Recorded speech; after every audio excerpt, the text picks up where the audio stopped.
Hello everyone, and welcome to week 3 of Introduction to Museology and Museum Studies. I can't believe we're halfway through the course already. It seems crazy. I hope you guys have been enjoying the material thus far. I know I've been having a lot of fun preparing for these lectures. Today we're going to be focusing on particular objects. In the past few lectures I've been focusing on entire collections and entire museums, but sometimes focusing on the lives that particular objects have taken from being in different collections to prior to being in a museum collection. This is something we're going to be looking at today, and how we decide on what objects to display and what not to display, that kind of thing. So yeah, this is kind of connected to the first quote I have here. Since collecting the world is not an option, how do we prioritize? Something in museums we have to deal with is that we have a lot of people with personal connections to objects and a lot of cultures with personal connections to objects. So sometimes museum curators have to make decisions on what objects to display and what not to display. Sometimes it has to do with an existing gap in a collection, and sometimes it has to do with what it can tell about a particular individual. But yeah, something we have to do is decide what story is best told by an object. I came across this quote while I was writing my dissertation for museum studies, and it's stuck with me ever since. So it's something I wanted to bring to you guys too. Material culture is a term that appears very frequently in museum studies and also anthropology. Material culture is defined as a world of things that people make and the things we purchase or possess. So the main thing to get from that is that material culture is something that has been integrated into human culture, whether that be from simply observing the object to physically holding the object. The main point is that material culture has been involved with human interaction, and it's been in the human consciousness in some form. Material culture also provides information about what we are like and how we live now and how we lived in earlier times. So you can often trace material culture and objects by looking at the different cultures it's been in, or the different time periods it's been in, and how it's sort of changed in function from what it was originally intended for. That's something I'm actually going to be talking about a little bit today. Objects in combination with written documents can help us to explore history and to help us move beyond simply the what and the how. So objects in combination with written documents, I want to say that archives can also be considered material culture, because humans have physically written some of the things that you would find in archives, and humans have been involved with the process of archives, so that's why you would consider it material culture as well. So the next thing I want to talk about is the life of the museum object. Something really interesting about museum objects is that today I want us to be looking at objects in the way that museum studies people often look at museum objects, which is in different stages. So often we start looking at a museum object in the context of origin, so pre-museum. This basically means sometimes objects are made for survival purposes, such as utensils or something like that. And sometimes objects have been made simply for tourist purposes or for reproduction, for mass production.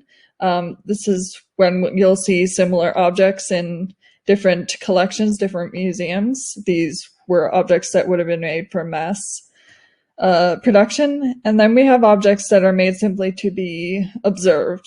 So that would be like a grand statue or something like that. And then we have acquisition, acceptance into the museum. So objects often have to go through a period of making sure they're not going to deteriorate further before they go into a museum collection. This is especially relevant now in COVID-19 times. I know because recently I was involved in an acquisition, and these objects had to be quarantined for a specific amount of time before they were actually looked at to be integrated into the museum. And you also have to think about if you have space in a specific collection for that specific object. That's the time in the museum collection. So this depends on the conservation conditions and things like that.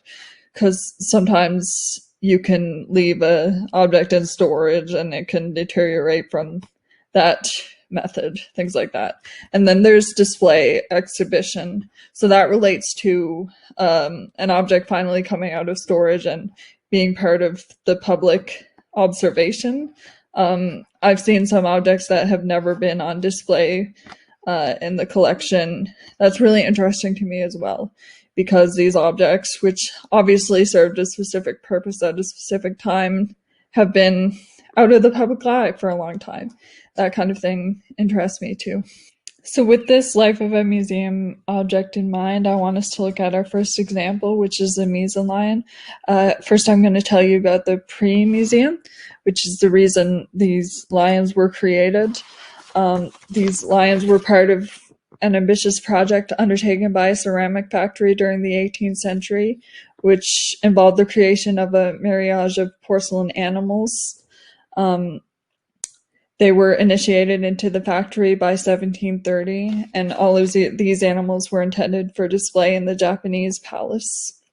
The Japanese palace was originally called the Dutch Palace and was used for court festivals, but by 1725 it was decided that the Dutch Palace should be the setting for the vast holdings of porcelain amassed by Augustus the Strong, and thus it was renamed the Japanese Palace. Construction commenced in 1729. The intention was to display the Chinese and Japanese porcelains on the ground floor, while reserving the upper floor for Meissen porcelain. So that would be these. No precedent existed for a project because it was a very large scope project. There were 292 birds of 32 different varieties, which represented the commission at its maximum size. And there were many technical challenges involved, such as producing these large figurines, because the person creating them, Augustus the Strong, wanted them to also be life-size, like related to the animals that they were. So this is museum objects imitating real life. Augustus the Strong not only wanted these objects to physically resemble the animals they were imitations of, but he also wanted the coloring to be similar as well. So that resulted in difficulties in finding paste that was suitable to cover the entire mass of an object, and also difficulties in finding a kiln that would contain the object. So things like that, difficulties even before it even entered the museum. These are interesting things to think about. Right now, 7 of the male lions and 5 female lions are known to have survived, including the examples under this discussion, which is the National Museum of Scotland and the Metropolitan Museum of New York. Yeah, these are really interesting. Another museum project focused heavily on objects is the National Museum of Ireland project called A History of Ireland in 100 Objects. First, before I actually show you the website, I'm going to look at some comments made by Fintan O'Toole, who created the project. He said about the objects, "What makes it pulse with life is the idea of the people who touched it and were touched by it. It is the hands that made it, the eyes that feasted on it, or feared it, the terror, wonder, or delight it evoked. It is the simple, awe-inspiring thought. This thing connects me to my ancestors." Something else he highlighted was that these objects relate to the domestic life of Ireland. There are objects from the Bronze Age. There is a modernist chair that belonged to 20th century Eileen Gray. So yeah, there are a lot of objects that would relate to the national history of Ireland.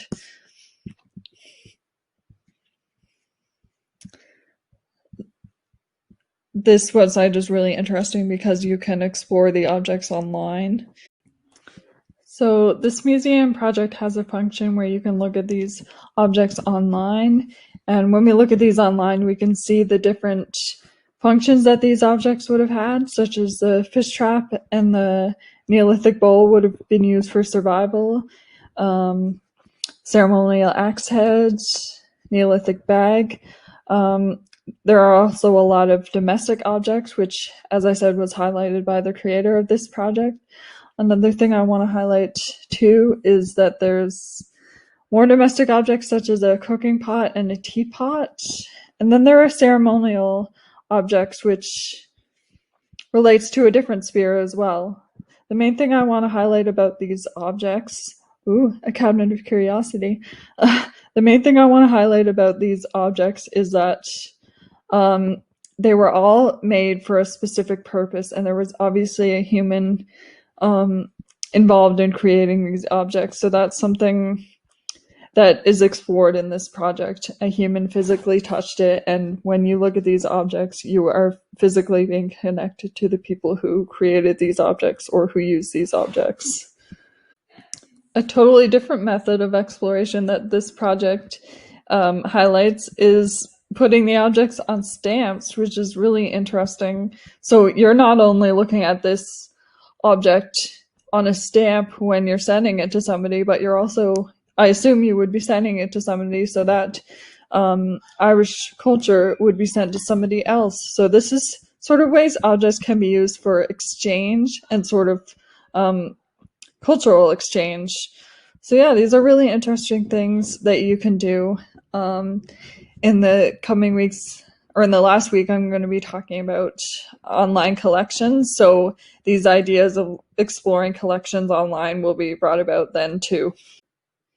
I think I've mentioned in almost every lecture that I've studied in Scotland, the University of Aberdeen. So this is why my examples focus heavily on Scotland, just a disclaimer. The next thing I want to talk about is a mystery in Scotland related to museums and history, which is the carved stone balls. Hundreds of these carved stone balls dating from prehistoric Scotland have been discovered over the years, but their purpose remains a mystery. This is something I want to highlight. Objects in a museum collection can have a purpose in that they don't really have an origin and you don't really know where they came from. I've been in museum situations where objects magically appear on the grounds or something like that. And that's really interesting too. You can sort of bring it to the audience what they think objects stand for, and that's something that carved stone balls have been doing over the years. More than 500 of these have been found, and most of them in the Aberdeenshire area, which is where I studied and where I encountered the stone balls. There have been speculation on what the purpose of these actually are. Some of them think they might be primitive scales, memory devices, and some of them have been interpreted as weapons. So in relation to these carved stone balls and what I was talking about online representations, I'm actually going to show you an online creation of these.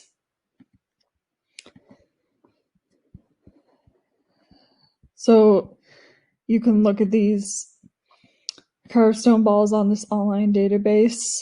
Something that I read is that you can see the wear over the years, and you can see that these carved stone balls, there was obviously a lot of effort put into the ornamentation of them, and that's why a lot of people think that they weren't intended to be used as weapons or something simple like that.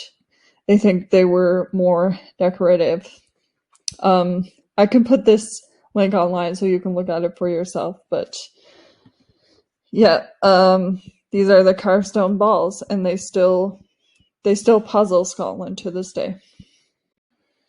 This is another Scottish museum example. It's from the University of Aberdeen. It's a object I encountered in my studies at that university.